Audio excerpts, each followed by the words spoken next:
Hi friends, welcome to Lakshmi కథల హరివిల్లు. మనం ఇప్పుడు ఎద్దనపూడి సులోచనారాణి గారిచే రచింపబడిన కీర్తి కిరీటాలు అనే కొత్త నవల స్టార్ట్ చేద్దామండి. ఆలస్యం చేయకుండా నవల్లోకి వెళ్ళిపోదామండి. మధ్యాహ్నపు ఎండ వేడిని కోల్పోయి చల్లని సాయంత్రంగా మారుతోంది. విజయవాడ 25 కిలోమీటర్లు అని చూపిస్తున్న మైలురాయి దగ్గర మెయిన్ రోడ్డును వదిలి ఎడమవైపుకి పక్కకు తిరిగిన ఖరీదైన కారు వేగం తగ్గించుకుని గతుకుల బాట వెంబడి ప్రయాణిస్తూ వస్తోంది.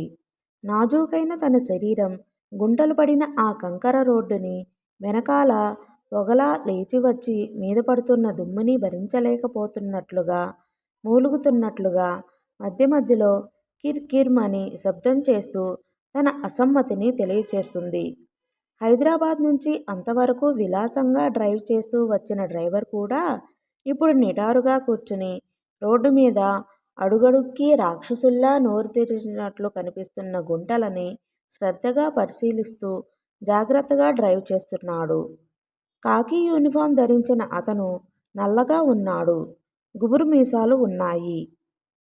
అతను ఆరో ప్రాణంగా భావించుకునే ఖరీదైన ఈ కారు ఈ గతుకుల్లో పడి ఎక్కడ దెబ్బతింటుందోనని హడలిపోతున్నాడు.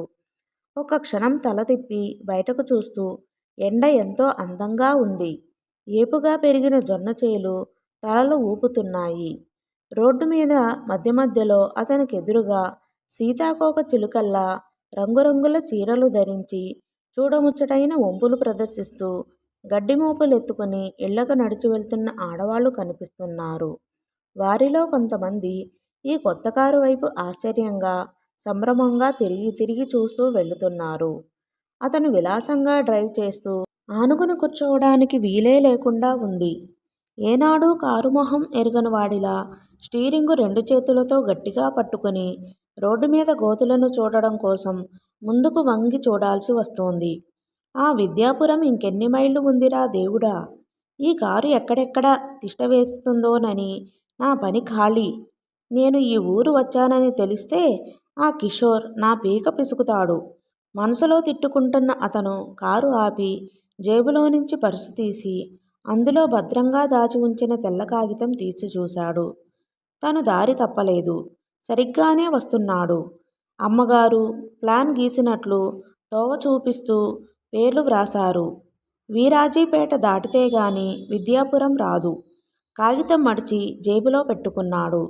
అప్పుడే రోడ్డు దిగువన ఉన్న బావి దగ్గర నలుగురు ఆడవాళ్లు గడ్డిమోపులు పక్కన పెట్టి నీళ్లు తోడి కాళ్ళు చేతులు కడుక్కుంటూ కబుర్లు చెప్పుకుంటున్నారు.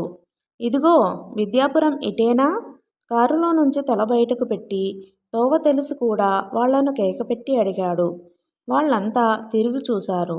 ఆ ఇటే, తిన్నగా పో అంది ఒక అమ్మాయి కొంగు మోచేతుల వరకు తుడుచుకుంటూ. ఎవరింటికి? ఇంకో అమ్మాయి కుతూహలంగా చూసింది. వెంకటాచలం గారని. ఓ పంతులు గారింటికా? ఇటే అంటూనే అతని చూపులు తన జాకెట్ మీద నిలవటం చూసి ముఖం చిట్లించింది. కారు గుంటలు పడిన రోడ్డు మీద అటూ ఇటూ ఒరుగుతూ మళ్లీ సాగిపోయింది. విద్యాపురం దగ్గరకు వస్తున్న కొద్దీ తాను బయలుదేరి వస్తుంటే అమ్మగారు చేసిన హెచ్చరికలు అతని చెవుల్లో మళ్లీ ప్రతిధ్వనించసాగాయి. దాసు, నువ్వు వెళ్ళి వాళ్లను కలుసుకుని ఈ ఉత్తరం ఇచ్చిన వెంటనే అక్కడ ఉన్న ఎవరెవరు ఎలా ప్రవర్తించింది, ఏమన్నది నేను కళ్ళారా స్వయంగా చూసినంత చక్కగా నువ్వు నాకు వర్ణించి చెప్పాలి. ఆ ఇంట్లో ఆడవాళ్లు పిల్లలు ఎవరైనా ఉన్నది కూడా వీలైతే గమనించి చూడు. ఇది నా సొంత పని. నువ్వు ఈ ఊరు వెళ్ళి వచ్చినట్లుగా కిషోర్కి తెలియాల్సిన అవసరం లేదు. ఇందులో అతని ప్రసక్తి ఏమీ లేదు. ఈ పని జరిగినట్టు నీకు నాకు తప్ప ఇంకెవరికీ తెలియకూడదు. ఈ రహస్యం నువ్వు దాచగలను అంటే నీకు 2 నెలల జీతం బోనస్గా దక్కుతుంది. దాసు ఆమె వైపు సూటిగా చూడకపోయినా ఆ మాటల వెనక చూపెడుతున్న ఆశని, ఆ ముఖంలో గూడుగట్టుకున్న ఆవేదనని, ఆ గొంతులో ప్రతిధ్వనిస్తున్న దుఃఖాన్ని బాగానే గ్రహించగలిగాడు. అమ్మగారు, మీరు ఇంతగా నాకు చెప్పనవసరం లేదు. మీ ఉప్పు తిని బ్రతుకుతున్న వాడిని. మీరు చెప్పిన పని చేయడం నా ప్రాణధర్మంగా భావిస్తాను. బోనసు మాట అంటారా? మీ దయ. మీరు సంతోషంగా ఏది ఇస్తే అదే మా భాగ్యం అవుతుంది. అటువైపు ఊళ్ళు నాకు అంతగా పరిచయం లేవు. మీరు ఆ దోవ, ఆ ఊరు పేరు, వారి పేరు వివరంగా వ్రాసి ఇవ్వండి. నా పని సులభం అవుతుంది అన్నాడు. 12 ఏళ్ల వయసులో నిజామాబాద్ జిల్లాలో ఒక కుగ్రామంలో ఉన్న ఇంటి నుంచి పారిపోయి అక్కడక్కడా పనిచేసుకుంటూ బ్రతికి పెరిగిన రామదాసుకి కలవారి ఇళ్లలో ఒకరికి తెలియకుండా ఒకరికి ఇలాంటి చాటుమాటు పనులు చేసిపెట్టి చేయి తడుపుకోవటం బాగా అలవాటే. కానీ చాతుర్యం, లోకజ్ఞానం పుష్కలంగా కల రామదాసుకి ఇలాంటి విషయాల్లో తమ డబ్బుకి కకృతి పడుతున్నట్లుగా కాకుండా వారికి ఎదుట సహాయపడుతున్నట్లుగా తిప్పు చూపించే నేర్పు చాలా ఉంది. నిజం చెప్పాలంటే కిషోర్ అంటే అతనికి హడలే. అలాంటి కోపిష్టి మనుషులతో అతను తగాదా పెట్టుకోడు. ఇన్ని సంవత్సరాలు ఇంత సర్వీసులో ఇన్ని చోట్ల పనిచేసినప్పుడు కూడా ఎక్కడికక్కడే తనే తొలగిపోవడం తప్ప ఉద్యోగంలో నుంచి వాళ్ళు తీసేసే అవకాశం ఎప్పుడూ రానివ్వలేదు. అందుకే ఇప్పటికీ కూడా పాత యజమానుల దగ్గరికి అప్పుడప్పుడు వెళ్ళి నమస్కారం పెట్టి రూపాయి అర్ధ కాఫీ డబ్బులు తెచ్చుకుంటుంటాడు. స్వతహాగా అతనికి కిషోర్ని మోసగించడం ఇష్టం లేదు. కానీ అమ్మగారు ఆశ చూపిన 2 నెలల జీతం అతను సంకోచం లేకుండా ఈ పనికి ఒప్పుకునేలా చేసింది. డబ్బు తర్వాతనే కదా కృతజ్ఞత, న్యాయం, ధర్మం అన్నారు. నిన్న మొన్నటిదాకా తెగిన గాలిపటంలా తిరిగిన రామదాసుకి అమ్మగారి దగ్గర ఉద్యోగం జీవితానికి లంగరు దొరికినట్లుగా ఉంది. ఆవిడ చాలా ధర్మాత్మురాలు. నౌకర్లని పిల్లలుగా అభిమానించి వాళ్ల మంచి చెడ్డలు తనవిగా భావించే ఉత్తమురాలు. తన తెలివితేటలతో అటు కిషోర్ దగ్గర ఇటు అమ్మగారి దగ్గర నమ్మకం సంపాదించుకుంటూ వస్తున్నాడు. మెయిన్ రోడ్డు దగ్గర నుంచి పట్టుమని 15 మైళ్ళ కంటే ఎక్కువ దూరం లేకపోయినా గతుకుల రోడ్డు మీద ప్రయాణం అవడం వల్ల అతలాకుతలంగా మారి ఎంతో దూరం వచ్చినట్లుగా అనిపించసాగింది. వీరాజీపేట దాటినప్పటి నుంచి రోడ్డు కాస్త సాఫీగా బాగానే ఉంది. విద్యాపురం ఊరు మొదట్లోనే హైస్కూలు ఉంది. జనాభా ఎక్కువే ఉన్నట్టుంది. వీధుల్లో జనం బాగానే ఉన్నారు. పంతులుగారి ఇల్లు ఎక్కడా అని అడిగితే ఎక్కడికక్కడే చేయి చాచి చూపిస్తూ ఇదిగో ఆ ముందే అన్నారు. కారు దాదాపు ఊరి చివరకు వచ్చేసింది. ఎదురుగా పెద్ద దేవాలయం కనిపించింది. రోడ్డు అక్కడితో అంతమైపోయింది. రామదాసుకి తన తిరుగు ప్రయాణానికి చీకటి పడుతుందేమోనని భయం వేయసాగింది. దేవాలయానికి ఎడమవైపుకు మళ్ళీ వెళితే అక్కడ సందులో ఉంది ఇల్లు. లోపల ఉంది పెద్ద ఇల్లేనని సూచిస్తున్నట్లుగా. ప్రహరీ గోడ కైవారం చాలా ఉంది. ఇంటికి ఈ మధ్యనే సున్నం వేసినట్లుగా ఉన్నారు. ఆ వీధిలో వెలవెలపోతున్న మిగతా ఇళ్ల మధ్య దగదగలాడుతూ ప్రత్యేకంగా కనిపిస్తుంది. దాసు ఆ ఇంటి ముందు కారు ఆపాడు. అప్పటికే ఆ వీధిలో ఉన్న పిల్లలంతా పరిగెత్తుకుంటూ వచ్చి కారును చుట్టుముట్టారు. దాసు కారు లాక్ చేసి వీధి గుమ్మం దాటి లోపలి ఆవరణలోకి అడుగుపెట్టగానే ఎదురుగా పెద్ద వరండా కనిపించింది. లోపల నుంచి 12 ఏళ్ల కుర్రాడు బయటకు వచ్చాడు. ఎవరు కావాలి? పనిమీద పక్కనే ఉన్న పాకవైపు పరిగెత్తబోతున్న వాడల్లా ఆగి ఆశ్చర్యంగా చూస్తూ అడిగాడు. దాసు చెప్పాడు. తాతగారా? ఉండు. అతను రివ్వున మళ్ళీ వరండాలోకి వచ్చి ఆ వరండాలోనే కుడిపక్కగా ఉన్న నల్లటి చెక్క మెట్లెక్కి పైకి పరిగెత్తాడు. దాసు అమ్మగారి మాటలు గుర్తుకు రావడంతో ఇల్లు పరిశీలించసాగాడు. పెద్ద డాబా ఇల్లే. పాడి పంట బాగానే ఉన్నట్టుంది. లోపల నుంచి చెరుగుతున్న ధ్వని వినిపిస్తోంది. లోపల ఇంకెవరో ఉన్నారు. తొంగి చూస్తే బాగుంటుందా? అతను అనుకుంటుండగానే లోపల బియ్యం చెరుగుతున్న ధ్వని ఆగింది. పళ్ళు పెదవి మీదకి ఉన్న నడివయసు దాటిన ఒకావిడ చేతుల్లో చాటతో బయటకి తొంగి చూసి మళ్ళీ లోపలకు వెళ్ళి బియ్యం చెరగసాగింది. ఆవిడను చూడగానే కుతూహలంగా లోపలికి చూడబోయిన దాసు చప్పున ముఖం తిప్పుకుని బయట ఆవరణలోకి చూడసాగాడు. అక్కడ పాకలో 2 ఆవులు, 1 గేద కట్టి ఉన్నాయి. కర్రమెట్ల కిర్కిర్మని చప్పుడు అయినాయి. దాసు తిరిగి చూశాడు. గబగబా దిగి వచ్చిన కుర్రాడు పైకి రమ్మంటున్నారు అన్నాడు. దాసు మెట్ల దగ్గర చెప్పులు వదిలి పైకి వెళ్ళాడు. కుర్రాడు అతనికి తోవ చూపిస్తున్నట్లుగా మళ్ళీ పైకి పరిగెత్తాడు. పైన కూడా పెద్ద వరండా ఉంది. ఆ వరండాకి మధ్యగా ఇనుప గొలుసులతో ఉయ్యాల బల్ల ఉంది. దాని మీద ఉన్న దిండు మోచేతి మీద చేరగిలబడి దబ్బపండులాంటి ముసలాయన కూర్చుని ఉన్నారు. ఆయన గోరంచు పంచ కట్టుకున్నాడు. భుజాల చుట్టూ చాలీచాలని ఉత్తరీయం ఉంది కానీ చొక్కా లేదు. మెడలో పల్చటి, ఛాతీ మీద రెల్లు పువ్వులా నెరసి ఉన్న వెంట్రుకల మధ్య నుంచి రుద్రాక్ష తావళం వేలాడుతోంది. కళ్ళజోడు పెట్టుకుని చేతిలో ఉన్న పంచాంగంలోకి చూస్తున్నాడు. ఆయనకెదురుగా నేలమీద కాస్త దూరంలో అక్కడున్న స్తంభానికి ఆనుకుని పక్కన కర్ర పెట్టుకుని తలకి తువాలు చుట్టుకుని కూర్చుని ఉన్న ఒకతను ఆయన చెప్పబోయే విషయం కోసం శ్రద్ధగా వినటానికి అన్నట్లుగా ఆయన ముఖం వైపే చూస్తున్నాడు. దాసు ఉయ్యాల బల్ల మీద కూర్చుని ఉన్న ఆయన్ని చూడగానే నమస్కరించాడు. ఆయన ప్రశ్నార్థకంగా అతని వైపు చూస్తున్నారు. నన్ను రామదాసు అంటారు. హైదరాబాద్ నుండి మీకు ఉత్తరం తెచ్చాను అంటూ జేబులోంచి రుమాలు తీసి జాగ్రత్తగా దాని మడతలు విప్పి అందులో నుంచి ఒక కవరు తీసి ఆయనకు అందించాడు. ఆయన ఆ ఉత్తరం వైపు, దాన్ని అందిస్తున్న అపరిచిత వ్యక్తి వైపు క్షణకాలం మార్చి మార్చి చూశారు. తరువాత చేతిలోని పంచాంగం పక్కన పెట్టి కవరు అందుకుని చించి ఉత్తరం చదవసాగారు. ఉత్తరం చదవటం ప్రారంభించేసరికి ఆయన ముఖం వెలవెలాపోయింది.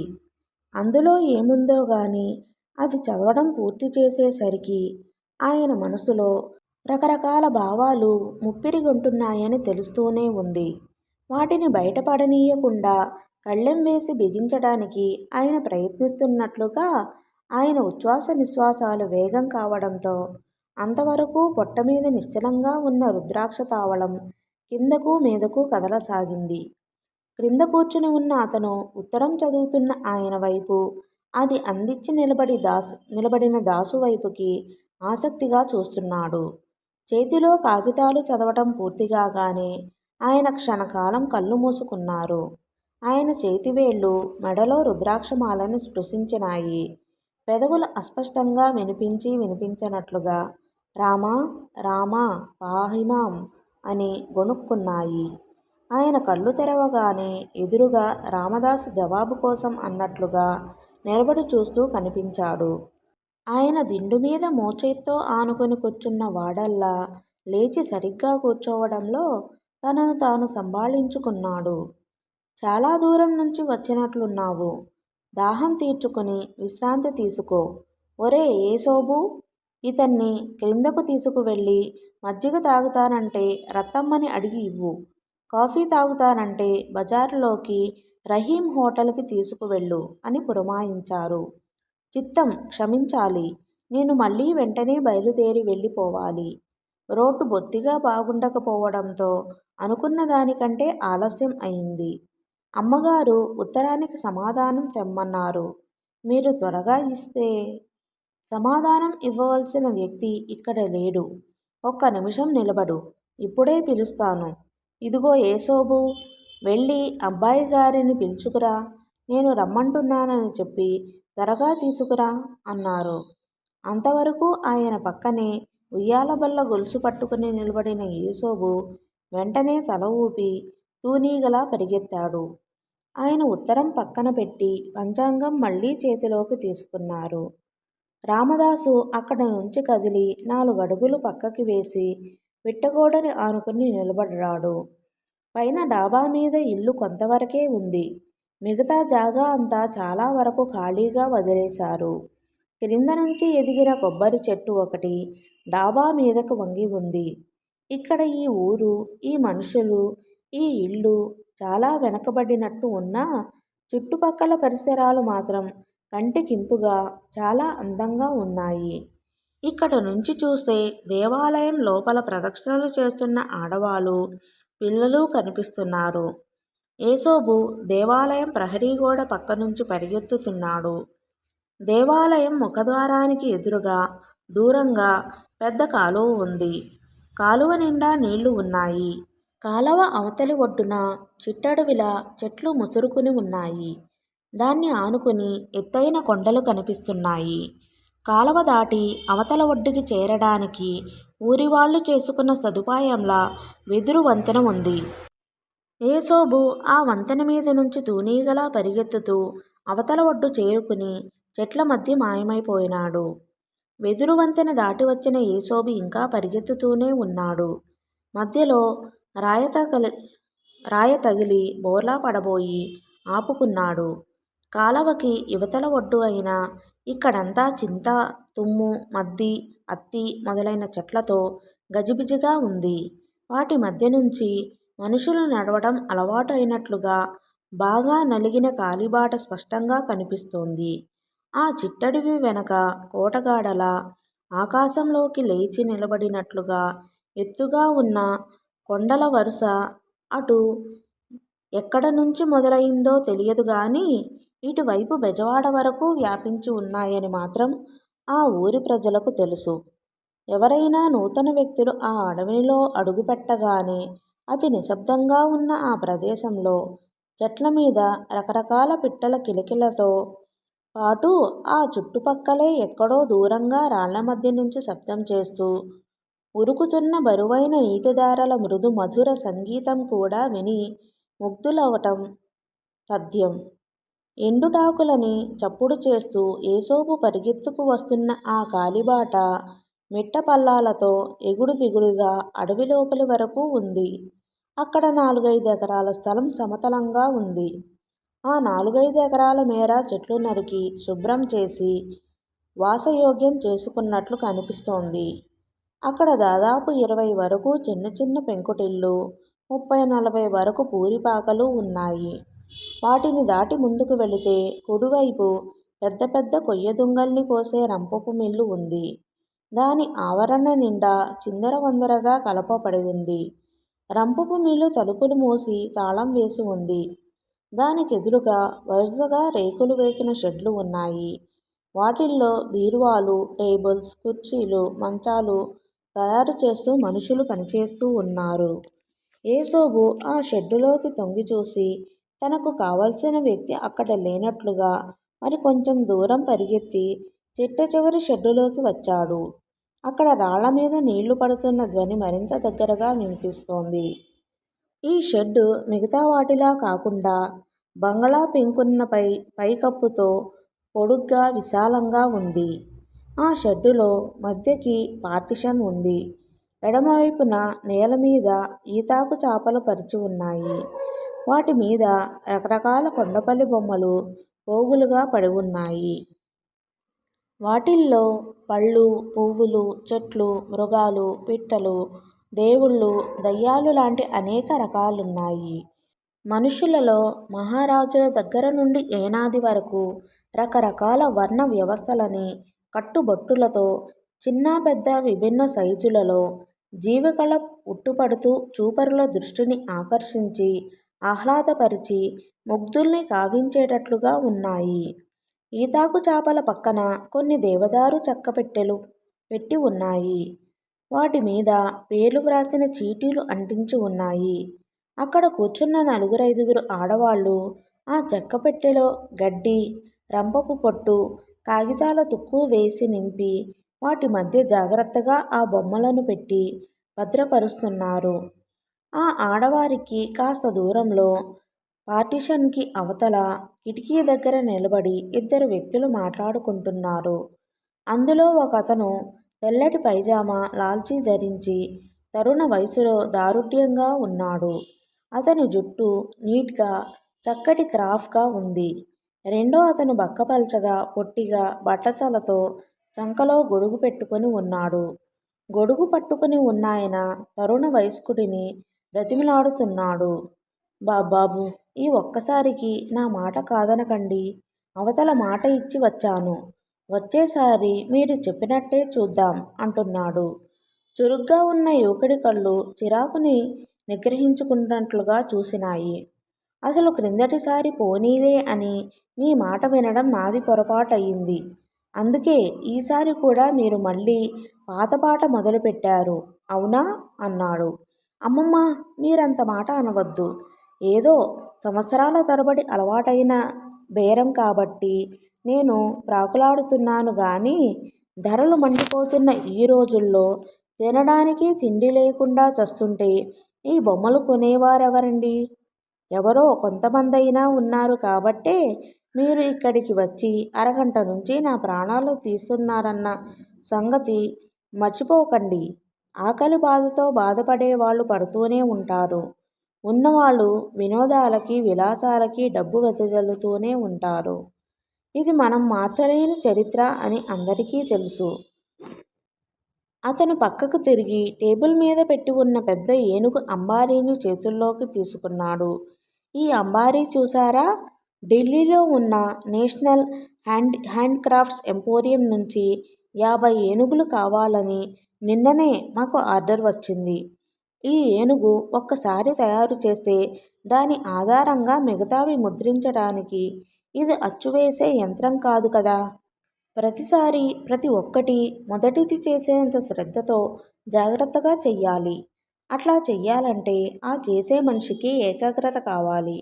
ఆ ఏకాగ్రత రావాలంటే ఆ మనిషి కడుపులో ముందు ఆకలి తీరాలి. నేను అడిగింది ఎక్కువ కూడా కాదు.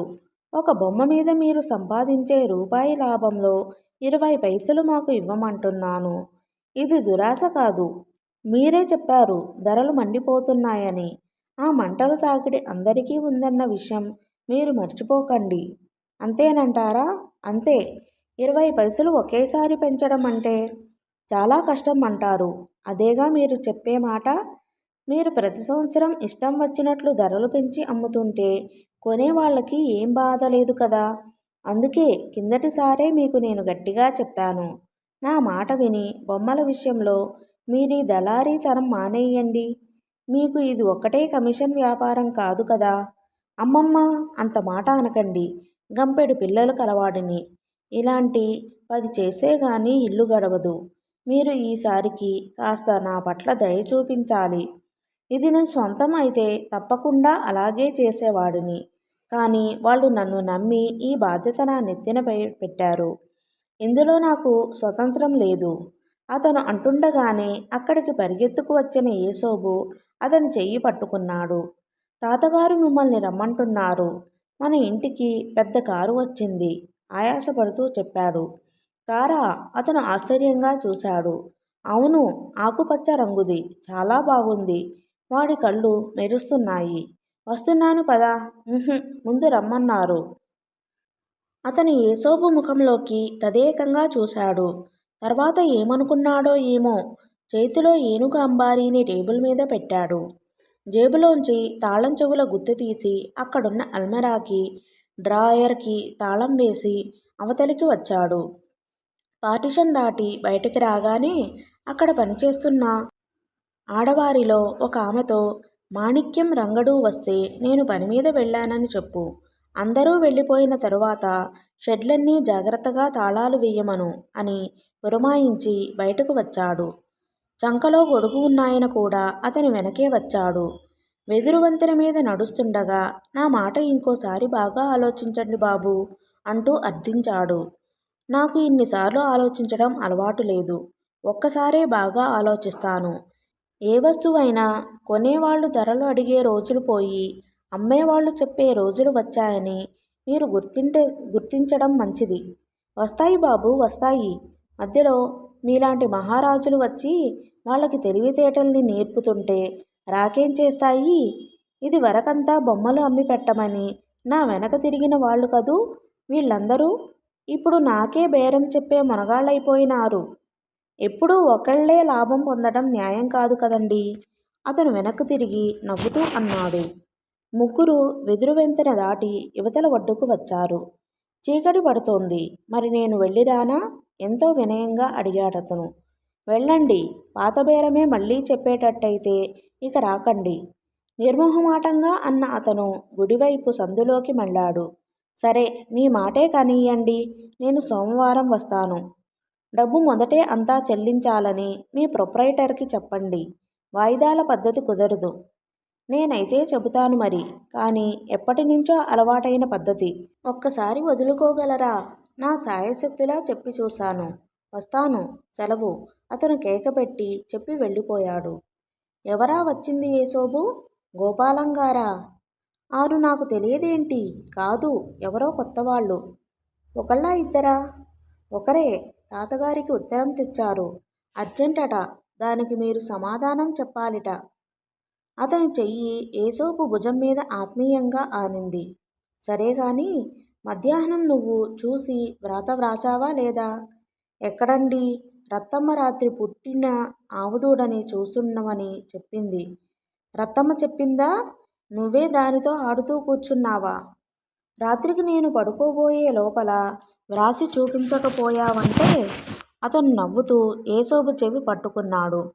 గోడ కుర్చీ వేయిస్తారు, నాకు తెలుసుగా. పళ్ళన్నీ కనిపించేలా నవ్వాడు. అతను ఇంటి ముందు ఆగి ఉన్న ఆకుపచ్చ రంగు కారు చూశాడు. అతని కనుబొమలు ఆలోచనగా ముడిపడినాయి. ఆ కారు ఎవరిదో అతనికి తెలియదు. ఇల్లు చేరుకుని వరండాలో అడుగుపెట్టిన అతను చకచకా మెట్లెక్కి పైకి వచ్చాడు. పిలిచావా తాతయ్య? అతని కంఠం వినగానే క్రింద కూర్చుని ఉన్న తలగొడ్డ మనిషి చప్పున లేచి నమస్కరించాడు. ఏం భీముడు, మనవడు పుట్టాడటగా? అతన్ని దాటి వెళ్తూనే కూర్చోమన్నట్లుగా చేత్తో సైగ చేస్తూ పలకరించాడు. చిత్తంబాబు, బారసాలకి తాతగారు మంచి రోజులు చూస్తానన్నారు అన్నాడతను. దూరంగా పిట్టకోడ దగ్గర కొబ్బరి ఆకులు గిల్లుతూ నిలబడిన రామదాసుని అతను చూడలేదు. సూర్యాస్తమయం కావడం వల్ల అక్కడంతా సంధ్య చీకట్లు ముసురుకున్నట్లున్నాయి. అతను తాతగారు కూర్చుని ఉన్న ఉయ్యాల బల్ల దగ్గరికి వచ్చాడు. ఏమిటి తాతయ్య, ఎవరూ వచ్చింది? పంచాంగంలో నుంచి ఆయన తల శాంతం ఎత్తలేదు. ఉత్తరం వచ్చింది చూడు, వేలితో దిండు మీద ఉన్న కవరును చూపిస్తూ అన్నారాయన. ఎవరు? అతను అక్కడే తెరవబోయాడు. లోపలికి వెళ్ళి చదువుకో. అతను కవరులోంచి కాగితాలు లాగాడు. నీకే చెప్పేది, ఆయన హెచ్చరిస్తున్నట్లు అన్నాడు. అతను కాగితాలు తెరిచాడు. తేజ, చీకటి పడింది, నాకు కనిపించడం లేదు. ముందు లోపలికి వెళ్ళి లైటు వెయ్యి. ఆయన గొంతు ఎన్నడూ ఎరగని విధంగా ఆజ్ఞాపించినట్లుగా పలికింది. తాతగారి వైపు చిత్రంగా చూసిన అతను లోపలికి వెళ్ళాడు. బయట వరండాలో ఉన్న లైటుకి స్విచ్ లోపలే ఉంది. అతను స్విచ్ నొక్కగానే బయట లైటు వెలిగింది. భీముడు, నా మనసు ఇప్పుడు కుదురుగా లేదు. నువ్వు రేపు ఉదయం రా, సరిగ్గా చూసి చెబుతాను. పంచాంగం పక్కన పెడుతూ అన్నారాయన. చిత్తం బాబయ్య, అట్లాగేనండి. అతను లేచాడు. ఆయన దిండు మీదకి ఒరిగి కళ్ళజోడు తీసి చేత్తో కళ్ళు గట్టిగా నులుముకున్నాడు. ఆ నులుముకోవటం అలసటతో కాకుండా అవ్యక్తమైన బాధని కళ్ళ నుంచి తుడిచివేయాలని ప్రయత్నిస్తున్నట్లుగా ఉంది. ఓకే ఫ్రెండ్స్, ఈ పార్ట్ని ఇంతటితో ముగిస్తున్నానండి.